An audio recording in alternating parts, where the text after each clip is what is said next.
लेने ले रहा था, पर गलती जो हो गई थी उसमें। उसके बाद मैं 2-3 साल से कभी भी चीजों शराब तक भी नहीं पीता। आजाद ज्वेलरी मध्य प्रदेश का सबसे बड़ा ज्वेलरी शोरूम एवं गोल्ड, डायमंड, सिल्वर का सबसे शानदार कलेक्शन और सबसे कम दाम का वादा, तिली तिराहा, राजघाट रोड, सागर। इन दिनों मध्य प्रदेश कांग्रेस कमेटी के प्रदेश अध्यक्ष जीतू पटवारी के भाई नाना पटवारी का मामला तूल पकड़े हुए है। कथित ड्रग्स तस्करी मामले में पुलिस ने उन्हें हिरासत में लिया था और पूछताछ की गई। इंदौर में दिन भर जमकर हाई वोल्टेज ड्रामा चलता रहा, जिससे ये मामला सुर्खियों में आया। हालांकि बाद में पुलिस ने उन्हें छोड़ दिया। मामले में खुद नाना पटवारी मीडिया के सामने आए और कहा कि पूरा केस बनाया गया है। वह करीब 3 साल पहले ड्रग्स लेते थे। कार्रवाई इसलिए की गई क्योंकि वह जीतू पटवारी के भाई हैं। वहीं मामले में कांग्रेस प्रदेश अध्यक्ष जीतू पटवारी का भी बड़ा बयान सामने आया, जिसमें उन्होंने कहा कि उनके भाई पर की गई कार्रवाई बदले की राजनीति का हिस्सा है। घटनाक्रम के बाद नाना पटवारी इंदौर में मीडिया के सामने आए और कहा कि वह गाड़ी सर्विस कराने जा रहे थे, तभी सन सिटी कॉलोनी के गेट से पुलिस ने पकड़ लिया। पुलिस काफी देर तक इधर उधर घुमाती रही, लेकिन यह नहीं बताया कि क्यों पकड़ा है। नाना पटवारी बोले कि पूरा केस बनाया गया है, मैं नहीं जानता कि किसे पकड़ा गया है। इरफान और संजय कौशल को लेकर कहा, वे चुनाव में काम कर चुके हैं, हमारे कार्यकर्ता हैं। जीतू पटवारी के भाई ने कबूल किया कि वो 3 साल पहले ड्रग्स लेते थे, लेकिन अभी शराब भी नहीं पीते। गलती सिर्फ इतनी है कि जीतू पटवारी का भाई हूं। जिन लोगों को पकड़ा गया है उनसे इस विषय में कोई बातचीत नहीं है। उन्होंने कहा कि वह अपनी गाड़ी सर्विसिंग के लिए देने जा रहे थे, तभी पुलिस मुझे अपने साथ ले गई। थाने लाकर सिर्फ मेरा नाम पूछा गया, इसके अलावा कुछ नहीं बताया। उन्होंने कहा कि उनकी गाड़ी संजय कौशल के यहाँ धुलती है, इसीलिए वह उसे जानते हैं। साथ ही बोले कि स्कॉर्पियो उनकी नहीं है, ना ही उससे कोई लेना देना है। नाना ने पुलिस के आरोपों का खंडन किया है, बोले कि उन्हें झूठा फंसाने की कोशिश की गई। जीतू पटवारी के कानूनी सलाहकार ने नाना पटवारी के खिलाफ 9 मामले दर्ज होने की बात स्वीकार की, जिनमें 5 मामले किसानों के आंदोलन से जुड़े हैं, 2 चुनाव के दौरान थाने के घेराव से जुड़े हैं, जिनमें नाना पटवारी शामिल नहीं थे। एक मामला जमीन विवाद का था, जिसमें नाना पटवारी और भरत पटवारी को जमानत मिल चुकी है। वहीं जीतू पटवारी ने कहा कि उनके भाई पर की गई कार्रवाई बदले की राजनीति का हिस्सा है। मध्य प्रदेश सरकार राजनीतिक प्रतिशोध की भावना से काम कर रही है। उन्होंने कहा कि उनका भाई किसी भी मामले में लिप्त नहीं है, इसके बावजूद उन्हें हिरासत में लिया गया। जिनको पकड़ा गया है वो हमारी विधानसभा के ही हैं और ऐसे बहुत सारे लोग मेरे को पहचानते हैं। पूरा केस पूरी तरह से बनाया गया है, ना मेरा उससे कोई इन्वॉल्वमेंट है उसमें, ना मेरी उनसे इस बारे में कभी बात हुई जिनको पकड़ा है। मुझे पुलिस के द्वारा कल रात को पता चला कि ये आपको इसलिए बुलाया गया। पूरे दिन इन्होंने मेरे को नहीं बताया। आपको कहाँ से पुलिस ने हिरासत में लिया था, कहाँ जा रहे थे उस समय? मैं गाड़ी पटकने जा रहा सर्विस पर, सनशाइन के गेट से पकड़ा है। तो उस वक्त आपसे क्या कहा? कुछ भी नहीं कहा, सुबह से लेकर शाम तक कोई बात नहीं। और फिर बाद में क्या बताया? जब यहाँ पे थाने पे लाए, जब मैंने पूछा गया इन लड़कों का नाम क्या आप जानते हैं क्या, मैंने कहा जानता हूँ। अच्छा, ये कौन थे दोनों जो आरोपी पकड़ाए थे? ये रोनी और ये दूसरा जो था गोल्डू। इसके यही गाड़ी धुलती है हमारी, संजय कौशल का वो है सर्विस सेंटर। संजय कौशल का भैया ये नर्मदा चौराहे। और जो दूसरे उसके पटाखे की दुकान है गाँव में। भाई आपने लिया, उसके बाद आपको कहाँ रखा गया था? क्या आपको कहीं कोई मौका दिखाने के लिए? मैं बस घुमाए रह गए। एक बार आप ये भी बता सकते तो? ऐसे इंदौर शहर के आसपास। नहीं तो बोला होगा? नहीं, कुछ बात ही नहीं, कोई बात ही नहीं। मेडिकल के लिए ले गए थे आप? नहीं, बिल्कुल सूट तक नहीं बोले। नाना भैया एक बार डिटेल में कुछ जानकारी बताएं, कब आप निकले? हाँ, शुरू से कौन आपसे मिला था, क्या कुछ कहा था, फिर आपको क्या? कोई किसी ने कोई बात नहीं करी। मैं यहाँ घर से निकला, सनशाइन गेट बिजलपुर चौराहे पे है, बस वहां पे आते ही उन्होंने 9:30-10 बजे बस उन्होंने गाड़ी में बिठाया। उसके बाद फिर घुमाते रहे पूरा शहर में, 10 होकर 10 क्या पुलिस रहा उनसे कि क्या केस है, मेरे को बताओ। कोई जानकारी नहीं दी। नाना भैया पुलिस ने आपसे सवाल क्या पूछे? कुछ भी नहीं। ब्राउन शुगर की बात आ रही है? कुछ भी नहीं, एक सिंगल वर्ड नहीं बोला, पता चल जाएगा, बस यही बोलते। आपने क्या ये बोला था कि मुझे मेरे वकील से बातचीत करनी है, मुझे मेरे वकील? नहीं, मैंने ऐसा कुछ भी नहीं कहा। मेरा सिर्फ ये कहना था कि मुझे क्यों पकड़ा गया। फोन भी छीन लिया था क्या आपका? हाँ, मेरा फोन उनके पास था। अभी भी मेरी गलती बस ये है कि मैं जीतू पटवारी का भाई, इसलिए मेरे को टारगेट कर। पुलिस अधिकारी कह रहे हैं कि आपको इंदौर छोड़ के बाहर नहीं जाना है, कभी भी आपको जांच के लिए वापस लगा हुआ है, इन्वेस्टिगेशन चल रहा है, सारे साक्ष्य जुटाए जा रहे हैं। हाँ, ये पुलिस का कहना है। आपका क्या? ये रात को उन्होंने जब जो सर से बात हुई, जब उन्होंने बैठे क्या जिन लोगों को पकड़ा था उनके आमने सामने आपको कराया, जिन लोगों ने आपके नाम नहीं कराया। ये ब्राउन शुगर के बारे में कुछ पूछा पुलिस ने आपसे अभी? नहीं, लोगों के बारे में पूछा कि इनको जानते हो क्या? किसको उनकी जानकारी? ये दोनों को जिनको पकड़ा है, नाम बताइए। इरफान और संजय कौशल। और ये एक जो साथ में सिंधी लड़का था, क्या नाम उसका? उसका कोई बेचारा कुछ है ही नहीं। वो आप कैसे जानते हैं उनको? क्या उसको मैंने गाड़ी बुलवा था कि गाड़ी अपने बुलवाने को पता क्या नहीं, तेरी गाड़ी लेके आ। अच्छा, तो ये मित्र है आपका गंगवानी? हाँ। उनको भी लिया था आपके साथ हिरासत में? हाँ, लिया था। उनको भी हिरासत में? हाँ। आप दो लोग थे? हाँ। तो आपको दिन भर क्या गाड़ी में ही रखा था? हाँ, बस एक। किसी गुजरात के भूरा पेंट का भी नाम आ रहा है? नहीं, मेरे उससे आपका कनेक्शन था आपका ड्राइवर से? 1-8 महीने के लिए काम करने आया था, आज से 1 साल पहले। हाँ। उसी को 10-12 दिन आपने कहा था कि ड्रग्स की 10-12 दिन अपने यहाँ पे गाड़ी चली थी उसने मेरी, उसके बाद छोड़ दिया उसने।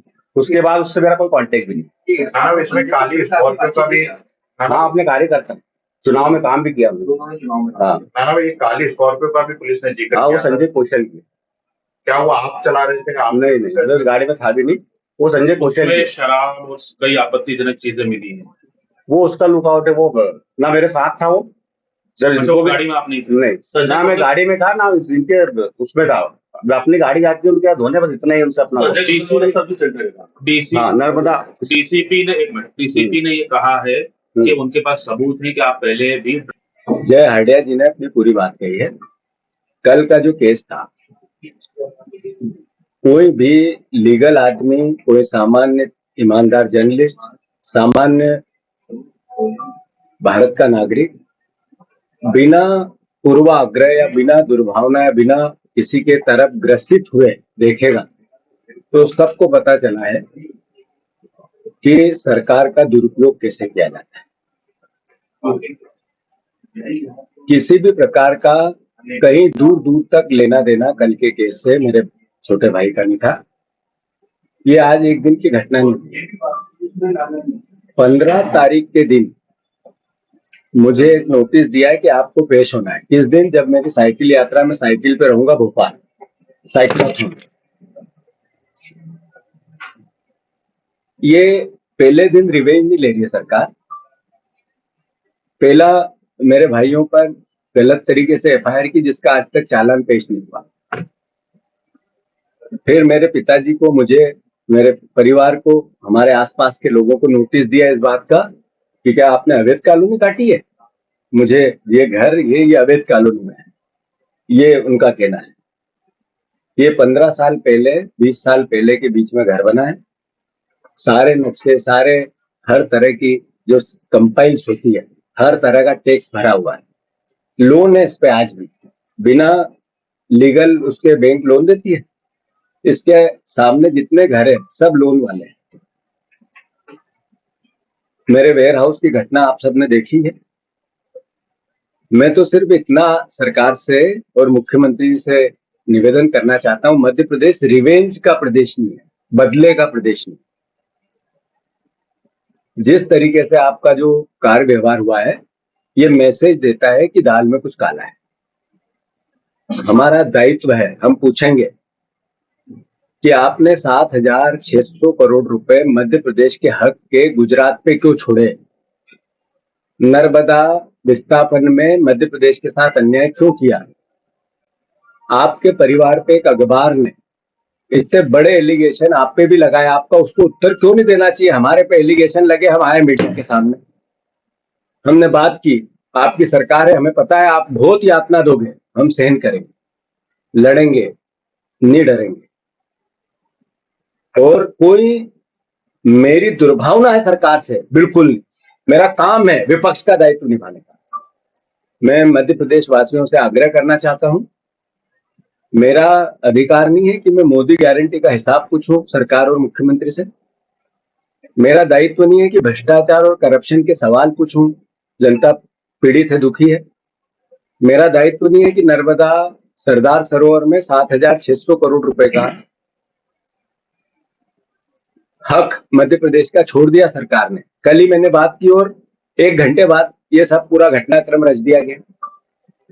क्या मेरा दायित्व नहीं है ये कि किसानों को खाद, किसानों की एमएसपी, किसान के बेटों की लड़ाई में नहीं लड़ूं। बहुत सी बातें हैं, समय समय पर करेंगे। कानून को भी आपके साथ करेंगे, सम्मान करेंगे, उस पर विश्वास है हमारा। मुख्यमंत्री जी, आप जेल भेजना चाहते हो, हम हमेशा तैयार हैं। मुझे भेजना चाहते हो, मेरे परिवार को भेजना चाहते हो, हम आपकी हर यातना को सहने को तैयार हैं, पर एक कदम भी पीछे नहीं हटेंगे और हमारा दायित्व निभाएंगे। साइक्लोथॉन है 14 तारीख को, 15 तारीख को फिर मुख्यमंत्री जी से आग्रह करूंगा, आपको हिसाब देना पड़ेगा। युवाओं के साथ जो पेपर लीक में इतना बड़ा घटनाक्रम हुआ है, रोज चोरी होती है, उनकी शिक्षा को लेकर जो हमारा आंदोलन है, 25 साल के आजादी बीजेपी की सरकार और 80 साल लगभग आजादी के हुए, क्यों फ्री शिक्षा नहीं मिलना चाहिए? एजुकेशन में एक जैसे एजुकेशन का हक नहीं लोगों का, ये डिमांड है हमारी यात्रा की। सेव शिक्षा, सुरक्षित शिक्षा करेंगे और भ्रष्टाचार के खिलाफ हिसाब पूछेंगे। इसके साथ साथ जो जो कार्यक्रम मैंने अनाउंस किए हैं वो सब करेंगे। मैंने पुलिस को भी खुद में बात की है, कमिश्नर से भी की, रावत से भी की कि आप जब चाहो जब जाएंगे, मेरा भाई भी जाएगा, पूरा परिवार जाएगा। जो कानून के तहत हम पे प्रशासन कंपाइल करता है वो गए वेयर हाउस पे, उन्होंने कहा सफाई नहीं है, हमारा दायित्व था, हमने कराई। उन्होंने कहा नाली साफ नहीं है, हमारा दायित्व था, हमने कराई। उन्होंने जो भी फायर सेफ्टी में थे वो देखे नहीं उन्होंने, पर उनको भी व्यवस्थित रखा कि सरकार का अगर, और मैंने वेयर हाउस उनको किराए पर नहीं दिया, अधिग्रहण किया मेरा वेयर। फिर भी सरकार ने जो बोला हमने कानून के तहत एक्सेप्ट किया। हमारा दायित्व, हम नागरिक हैं, एक विपक्ष के जिम्मेवार कार्यकर्ता है, हमारा काम हम करेंगे, पर हम हठधर्मिता, अहंकार, ऐसी भाषा ऊंची नीची ऊंची ये भी नहीं बोलेंगे। बहुत ताकत से वजन मेच्योर तरीके से ये कहेंगे, बताओ भ्रष्टाचार क्यों। धन्यवाद।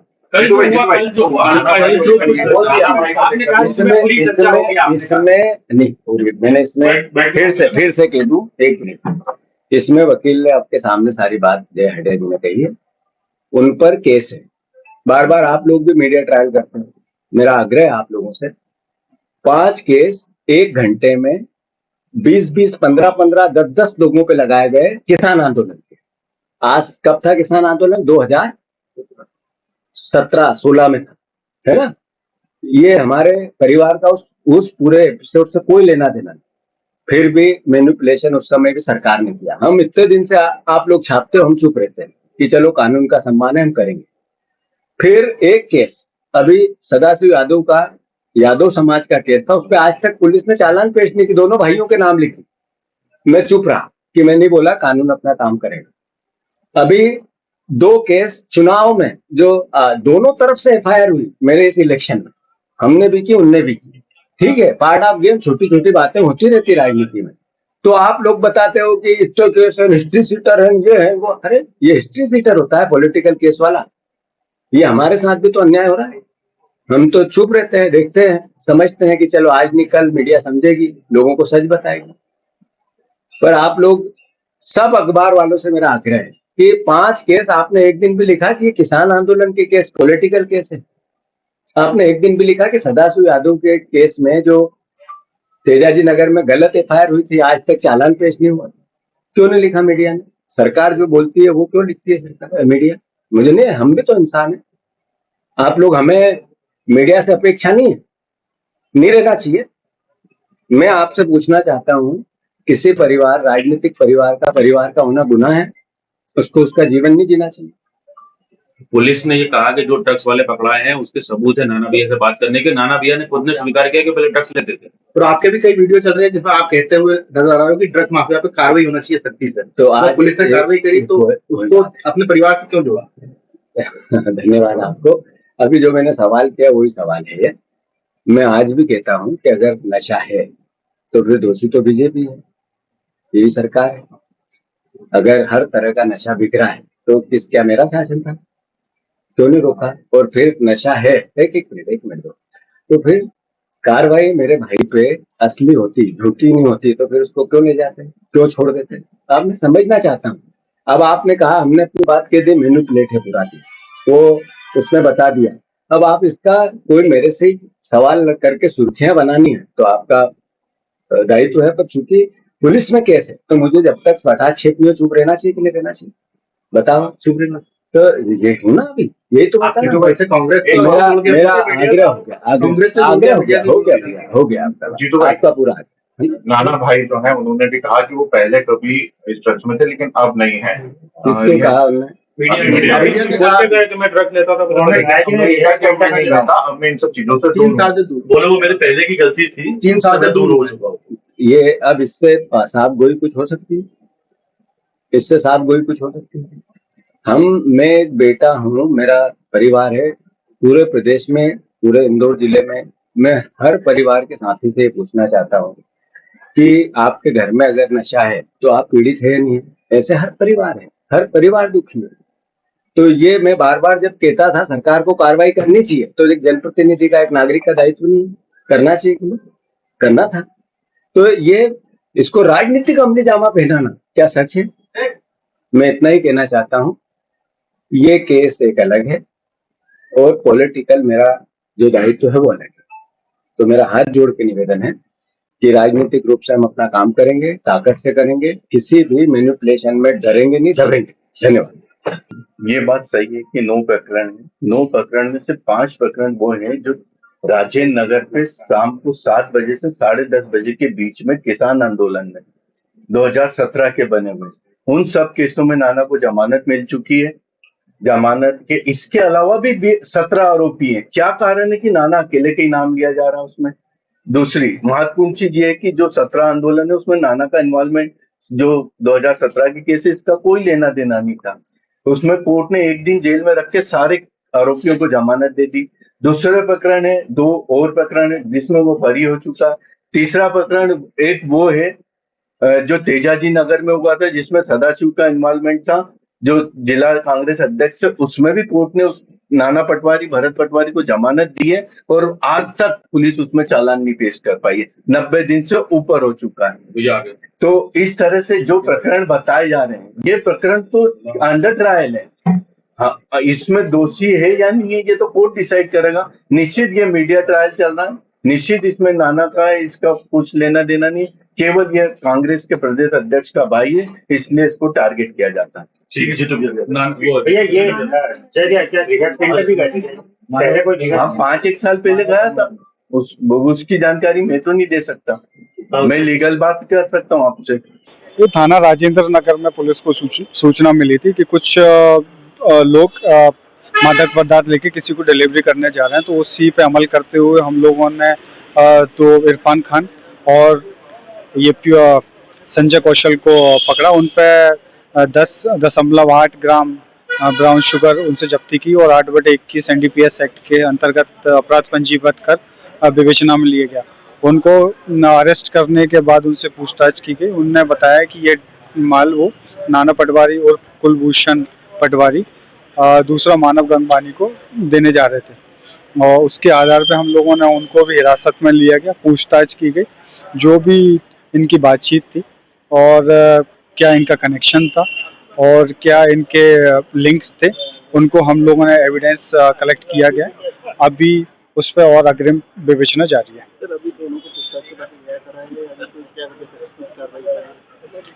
उनको अभी हम लोगों ने पूछताछ के बाद सुपुर्द किया गया है उनके वकील को। हम लोग अभी नेसेसरी टेक्निकल एविडेंस जैसे कि फाइनेंशियल ट्रेल, इनकी बातचीत क्या है, कितनी बार बातचीत है, क्या लिंकेज है, कलेक्ट कर रहे हैं। अगर भविष्य में ज़रूरत पड़ती है उनको दोबारा पूछताछ के लिए बुलाया जा सकता है।